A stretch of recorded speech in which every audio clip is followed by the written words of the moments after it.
आपण ऐकत आहात मोहब्बत भाग डिटेल्स. शेवटी सगळी प्रिकॉशन घेऊन ते 9 जण आत शिरले. सगळे बरोबरच राहायचं असं आधीच ठरल्याने ते एकमेकांच्या मागे पुढे होते. सर्वात पुढे 2 पोलीस, मग शीतल आणि हे दोघे, तर मागून रुपाली आणि उरलेले पोलीस. असा लवाजमा आपल्या कॅमेरा आणि काही हत्यारांसह आत प्रवेश करतात. शीतल त्यांना माहिती देत होता, तसतसे ते अलर्ट राहत चालत होते. सत्य आरोहीचा हात 1 मिनिट सुद्धा या प्रवासात सोडत नव्हता. तिच्यावर भरोसा नव्हता अशाचा प्रकार नव्हता, पण त्याला आता रिस्क नको होती. तशी तर किती शांत आहे हे त्याला आता हळूहळू समजायला लागले होते. ते सगळे वातावरण रिलॅक्स करण्यासाठी एकमेकांशी बोलत चालत चालले होते. पण शीतल मोस्टली आरोहीशी फ्लर्ट करत होता. शाळा 11वी-12वीच्या काही गोष्टी आठवून हे सत्यालाही समजत होते आणि आरोहीलाही. त्यावेळी ती मुद्दाम सत्याला पाहायची, ज्याचा त्रिपापड होताना तीही पाहत होती आणि त्याला असं पाहून मनातल्या मनात हसायलाही तिला येत होतं. पण सध्या तिला काहीच बोलताही येत नव्हतं, ना सत्याला ना शीतलला. हवेलीचं जवळ हवेलीत जवळ 100 खोल्या होत्या. हवेली बाहेरून जरी दणकट वाटत असली तरी आतलं काम जरा ढासळत चाललं होतं. पण तरी हवेली बनवताना त्याच्या मालकाने खूप विचारपूर्वक बांधली असावी हे सहज कळत होतं. काम जुनं असल्याने आणि हवेली जास्त ओपन झालेली नसल्याने जळमट खूप झाली होती आणि मोस्टली खिडक्याही बऱ्याच बंद असल्याने अंधारही पडला होता. त्यामुळे सर्व आपल्याकडे असलेले टॉर्चरचा वापर करत होते. बाहेर एक कामठी सर आणि अजून एक टीम त्यांच्यावर देखरेख ठेवून होते.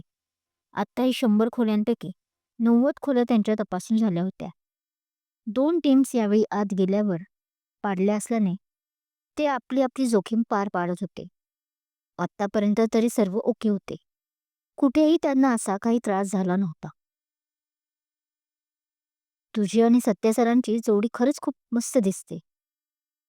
इतका वेळ शीतल या दोघांमधील काळजी, प्रेम पाहत होता. त्यालाही जाणवलं होते की नक्कीच या दोघांमध्ये काहीतरी सुरू आहे. आणि त्याच अंदाजाने त्याने हसून तिला म्हटलं.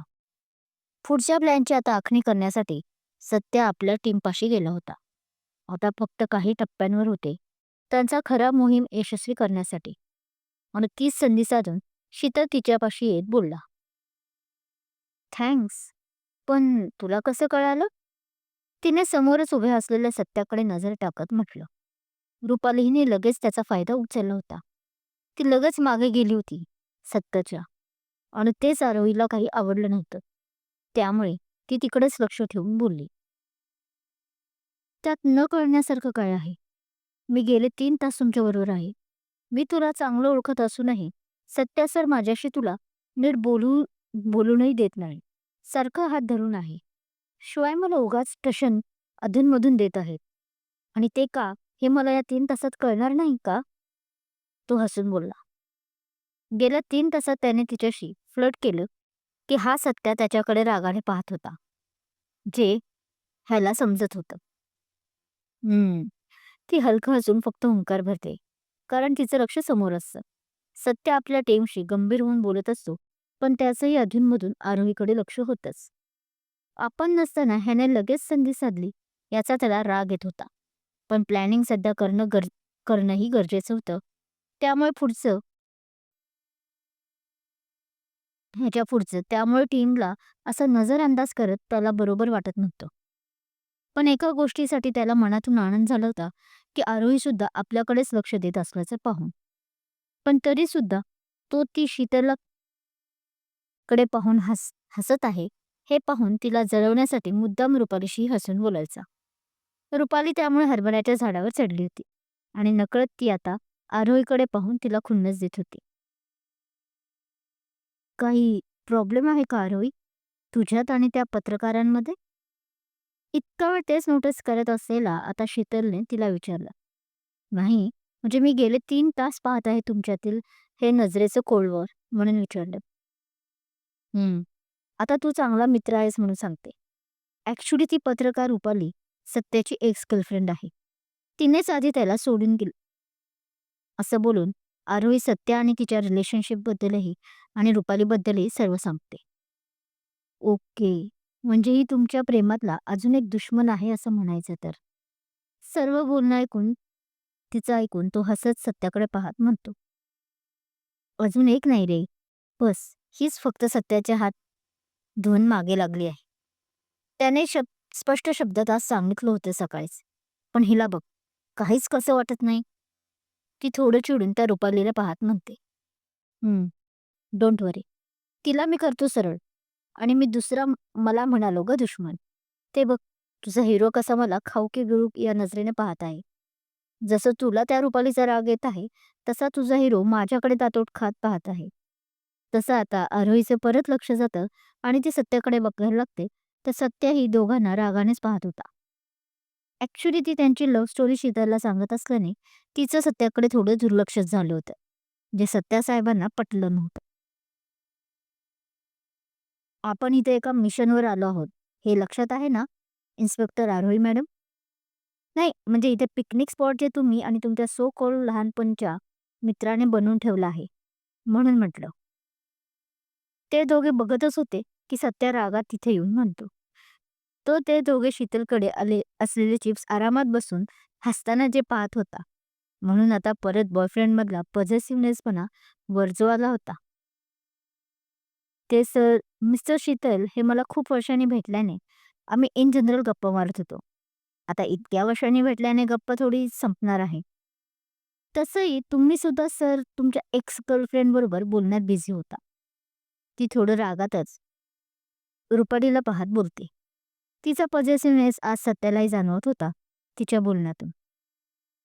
आम्ही काही तुमच्यासारख्या फालतू गप्पा मारत नव्हतो. आपल्या मिशनवर आमचं बोलणं चाललं होतं. हो की नाही रे सत्या? सत्याशी लगट करत रुपाली तिला रागात बोलते. त्याचा आरोहीला प्रचंड राग आला होता. त्याला साधं तिचे नख लागलेलंही आता आरोहीला पसंत नव्हतं. आणि हिने तर मागून मागून येऊन त्याला पकडलं होतं. मुद्दामच. सत्यालाही ते अजिबात पटलेलं नसल्याने आणि आरोहीच्या डोळ्यात आता राग उतरलेला पाहून त्याने पटकन बाजूला उडी घेतली. म्हणून आरोही जवळ जाऊन उभा राहिला. हिच्या तर आरोही रागात बोलते.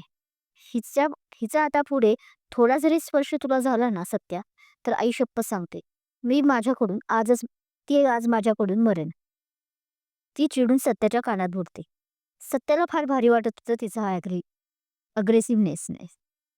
तेही ती त्याच्यासाठी. आणि परत तू जर त्या छपरीबरोबर बोललीस तर याद राख. माझ्यासारखा पिसाट बॉयफ्रेंड तुला भेटणार नाही पाहिला परत. तोही आपला अग्रेसिव्ह साईड दाखवत बोलतो. सर, जायचं का आता पुढे? रात्र व्हायच्या आत तोच इथे शीतल येत म्हणतो. मग दोघेही आपल्या भावनांना कंट्रोल करत हो म्हणतात आणि त्याच्या मागे चालू लागतात. आता 10 पैकी 8 खोल्या ते एकामागून एक पाहत होते. परत ते सर्व जसे आत आले होते तसेच चालत होते. फक्त यावेळी सत्य आणि आरोही दोघेच पुढे होते, तर मागे शीतल आणि रुपाली येत होते.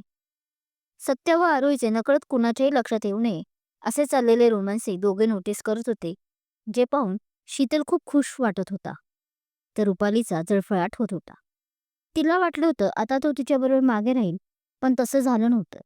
सत्यानेच आरोहीचा हात धरला होता, तेही अगदी घट्ट. या 8 खोलीत हे असं काही विशेष घडलं नाही. सगळ्या खिडक्याही बंद होत्या. काहींची दाराची दशाही इतकी वाईट होती, की त्याला या लोकांना ठोकून तोडावं लागत होतं आधी आणि नंतर मग चेक करावे लागत असे. मध्ये अर्धा तास ब्रेक झाला होता, ज्यात सर्वांनी जवळ आणलेले डबे खाल्ले असल्याने आता एनर्जी कामासाठी चांगली होती. इकडे या तासाभरात शीतल रुपालीला हेच सांगायचे बघत होता, की सत्यासाठी आरोहीच किती बरोबर आहे. ते दोघे परफेक्ट मॅच आहेत वगैरे वगैरे. थोडक्यात तू उगीच त्याच्या मागे लागण्याचा व्यर्थ प्रयत्न करत आहेस. हेच थोडक्यात सांगत होता. आता ते 9व्या रूमपाशी आले होते. तसा अचानक वातावरणात बदल झाला. खूप सोसाट्याचा वारा सुटला होता, ज्यामुळे ओपन असलेल्या खिडक्या एकमेकांवर आदळत होते. तिथंच अर्धवट लावलेला सेटही दिसत होता, ज्यावरून अमोल इथे आला असणार हे त्यांच्या लक्षात आलं. नकळत आरोहीने आपला हात सत्याच्या हातातला घट्ट पकडला होता आणि त्यानेही तिला धीर देण्यासाठी तोच एक मोठा आवाज होतो. तसे सगळे घाबरून त्या दिशेने पाहायला लागतात. ही तर तीच खोली आहे, जिथे त्या पूर्ण कुटुंबाला डांबून त्यांच्या होणाऱ्या सुनेनं आणि तिच्या फॅमिलीनं मारलं होतं. शीतल आपल्याला माहिती असलेली गोष्ट बोलतो त्या खोलीकडे पाहू. सगळ्यांचंच लक्ष आता कसला आवाज झाला तिकडे होतं. एक मोठं झुंबर खाली पडलं होतं. पण पुढं काही कळायच्या आतच अचानक 20-25 लोक त्यांच्या मागून येतात आणि सर्वांवर बंदूक रोखतात. सब अपनी अपनी गन्स नीचे करो. तोच एक भरड्या आवाजात माणूस म्हणतो. तसं आरोही आणि सत्याचं लक्ष मागे जातं. ते सावध होतात खरं, पण सध्या काहीच करू शकत नव्हते, कारण त्या माणसांच्या हातात बंदूक, काठी, तलवार असं बराच लवाजमा होता, ज्यामुळे थोडी जरी हालचाल केली तर हे लोक काही ना काही करतील याची भीती आता दोघांना वाटू लागते. स्वतःपेक्षा त्यांना आता सोबत असलेले आपल्या लोकांसाठी वाटत होती भीती. पण आता कळालं होतं की भूतभीत हा प्रकार नसून इथे इतके दिवस बहुतेक ही लोक वावरत असावी. ए छोरी, सुनने में कम आता है क्या? बोला ना बॉस ने एक बार की गन्स नीचे कर. तिच्या डोक्यावर धरून उभा असलेला गुंड बंदूक डोक्यावर अजून ताणत म्हणतो. अरोई, अगं कर ना गन खाली. तोच आता रुपाली रडत ओरडतेच. इतक्या सर्वांना पाहून तिचे दाबे चांगलेच जणांले होते. सगळे खरेच अट्टल गुन्हेगार दिसत होते. आरोही सत्याकडे पाहते, तसं सत्या डोळ्यांनी तिला खाली ठेवायला सांगतो गन आणि तोही शांतपणे गन खाली ठेवतो. आत्ता शरणागती पत्करली तरच ते नक्की कोण आहे हे समजेल, म्हणून तो तसा वागत होता. कारण या लोकांपुढे त्यांचं काहीच चालणार नाही. सर जोपर्यंत अजून मदत नाही पाठवत तोपर्यंत तरी ॲक्टिंग करावीच लागणार होती त्यांना भिण्याची. आणि ह्यातच आपल्या सर्वांची भलाई आहे तो जाणत होता. अरे ये Indian police, specially Maharashtra police, इतनी डरपोक है, ये पहले से पता होता तो इतने दिनों तक ऐसी लपन छपन नहीं खेलनी पड़ती है ना शेरा. तोच त्यांचा बॉस, ज्याने सत्याच्या डोक्यावर गन ताणली होती, तो हसत आरोहीच्या डोक्यावर गन ताणून उभा असलेल्या गुंडाला म्हणतो. हाँ ना बॉस, मैंने तो बहुत इनकी होशियारी सुनी थी. स्पेशली वो क्या नाम बोला था उस बंदे ने? हाँ, वो आरोही और सत्या की तो बहुत चर्चे थे. बट ये देखो, ये दोनों, ये तो फुस निकले. आता तो शेरा आपल्या बॉसला हसून बोलतो आणि हे दोघे आश्चर्यचकित होऊन त्यांना पाहायला लागतात. क्या हुआ? असं काय पाहताय? तुमचं नाव आमच्या शेराने घेतलं म्हणून का? अहो तुम्ही कोण एवढंच आम्हाला नाही माहीत, तर तुमच्या दोघांची कुंडली आम्हाला माहीत आहे. मुंबईत मानवी बॉम्ब प्लांट करतोय म्हटल्यावर एवढं तरी आम्ही माहिती काढणारच ना, की इथले कोणते पोलीस हुशार आहेत ते आणि किती. पण इतक्या लवकर तुम्ही आमच्यापर्यंत पोहोचाल असं वाटलं नव्हतं. तो म्होरक्या हसत म्हणाला. तो थोडा चिडलाही होता या सगळ्यांना इथे बघून. व्हॉट? मानवी बॉम्ब? सत्य आणि आरोही एकदम बोलतात. हो, मानवी बॉम्ब. आमचा हा प्लॅन पुढच्या आठवड्यातील होता. बाकी सर्व तयारी झाली होती. बस बकरा हलील करायचा बाकी होता. पण तोही प्रश्न सुटला आहे. काय शेरा, आता ह्यातीलच एखाद्याला बनू आणि आजच प्लॅन आपला अंमलात आणू. काय म्हणतो?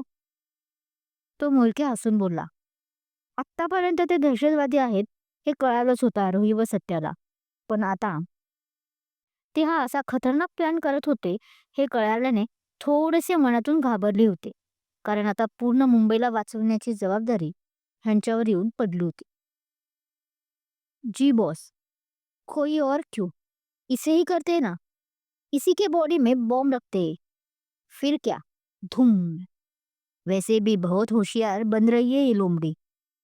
शेरा तिने हळूच पायाच्या सॉक्समधून काढलेला कट्ट्यार आपल्या हातात घेत बोलतो आणि दुसऱ्या माणसांकडून ते बॉम्ब असलेले जॅकेट हातात घेतो. आरोही त्याच्याकडे अगतिक होऊन पाहते. नाही, तिला नाही काय करायचं. जे काही असेल ते मला करा. मी तुमचा तो मानवी बॉम्बवाला बनायला तयार आहे. बस माझ्या या माणसांना जाऊ द्या. सत्या ओरडतो, पण त्याचा काही उपयोग होत नाही, कारण त्या शेराने ऑलरेडी ते जॅकेट घातलं होतं तिच्या गळ्यात. टायमरही 1 मिनिटाचा सेट केला गेला होता त्याच्याकडून. सगळेच आता घाबरून गेले होते. अहो दादा, आम्हाला तरी जाऊ द्या. आम्ही कुणाचं काय वाकडं केलं आहे? मी तर एक छोटीशी रिपोर्टर आहे. प्लीज दादा, प्लीज दादा मला सोडा. रुपाली त्या मुरक्यासमोर गुडघे टेकून खाली बसत रडत म्हणते. तोच एक हंगामा होतो. फायरिंग व्हायला लागते. कामठे सरांनी बाहेरून 100 कमांडो आत पाठवले होते. ते चालू होते. काही कळायच्या आतच ते 25 आतंकवादी पकडले जातात. सरांनी बाहेरूनच पाहिले होते. कॅमेरा ह्या सर्वांचे जेवण होते. त्यामुळे आतल्या हालचाली सरांना आणि इतरांना दिसल्या होत्या आणि म्हणूनच आत्ता ते पोहोचू शकले होते. पुढच्या 10 सेकंदातच कमांडो त्या सर्व आतंकवादींना आपल्या ताब्यात घेऊन बाहेर पडतात. Sir, sir Arohi, please bomb defuse करणाऱ्याला बोलवा. सत्य आता आरोहीजवळ जात बोलतो. फक्त हातात 30 सेकंद राहिले होते. 1 मिनिटात ते. अरे, आता इथून कुठं बोलवणार? सरी आता घाबरून जातात. तिच्या अंगावर असलेलं ते जॅकेट पाहून. ते उतरून तिनेही टाकलं असतं, पण त्यामुळे दुसऱ्याही लोकांवर बेतलं असतं. काय असेल, इथे ही गोष्टच त्या कोणाच्याही लक्षात आली नव्हती. त्यामुळे बॉम्ब डिफ्यूज करणारे लोक त्यांनीही काही बोलवले नव्हते. थांबा सर, माझा एक मित्र आहे. मी त्याला बोलवतो. इथेच जवळ राहतो. तो शीतल म्हणतो. पण अरे, ह्यात खूप वेळ जाईल. सर हतबल झाले होते. सर, तुम्ही आणि सर्वजण बाहेर पडा लगेच. आता हाच एक उपाय आहे. सत्यालाही आता सत्याची जाणीव झाली आणि तो सर्वांना बाहेर, हवेलीच्या बाहेर जायला सांगतो. सरांचाही नाईलाज होतो आणि ते पूर्ण टीमला बाहेर करतात. सत्यालाही यायला सांगतात. पण सत्य आरोहीला सोडून जायला तयार नव्हता. आता जे काही होईल ते आपण दोघे झेलू, असा विचार त्याने केला होता. आरोही त्याला जायला सांगत होती. रडत होती, पण तो ऐकत नव्हता. 20चे आता 10 सेकंद राहिले. तसं त्याने तिला घट्ट मिठी मारली. दोघेही प्रत्येक सेकंद मोजत होते. पाहिलंस, हे खरं प्रेम आहे, जे मी आरोही आणि सत्याच्या डोळ्यामध्ये एकमेकांसाठी पाहिलं होतं. त्या 3 तासातच. हेच मी तुला समजावत होतो, की उद्या जरी तू खूप कारनामे करून सत्याला आपलं बनवलं असतंस, तरी सत्या तुझा कधीच झाला नसता. कारण ते दोघे एकमेकांचे कधीच झाले आहे. आता त्यांना वेगळं कुणीच करू शकणार नाही. शीतल रुपालीला बोलला. बाहेरूनही सर्वजण एकाच वेळी हा प्रेमाचा सोहळा आणि भयानक मृत्यूचा तांडव पाहत होते. सर्वजण आपले प्राण कंठाशी घेऊन बसले होते, की आपल्या लाडक्या सत्या सरांचं आणि आरोही मॅडमचं काय होणार पुढे. पण शेवटी त्या नियतीपुढे त्यांना झुकावंच लागलं ना. बघ, आता ती आरोही या स्फोटात कशी होरपली जाईल. पण रुपाली मात्र क्रूर हसू आणत बोलते आणि तिचे हे भयानक वाक्य ऐकून सगळेच हैराण होतात. शीतल, सोड तिला. त्या मूर्ख रिपोर्टर आहेत. खरं प्रेम वगैरे यांना कळणार नाही काय असतं ते. ह्यांना फक्त न्यूज कशी मिळते ह्याकडे लक्ष असतं. मग न्यूज कसली का असेना. खरं तर माझंच चुकलं की मी ह्यांना मदतीला बोलावलं आमच्या. कामठे सर तिचं बोलणं ऐकून वैतागत म्हणतात. तसं ती रागात पाहते कामठे सरांकडे. काय होईल वाटतंय? आरोही आणि सत्या या बॉम्ब स्फोटातून वाचतील की आणखीन काही तांडव होईल? हे सर्व जाणून घेण्यासाठी ऐकत रहा मोहब्बत. कथा आवडत असल्यास लाईक करा, कमेंट करा, शेअर करा आणि हो, चॅनल अजून सबस्क्राईब केला नसेल तर सबस्क्राईब जरूर करा. Thank you.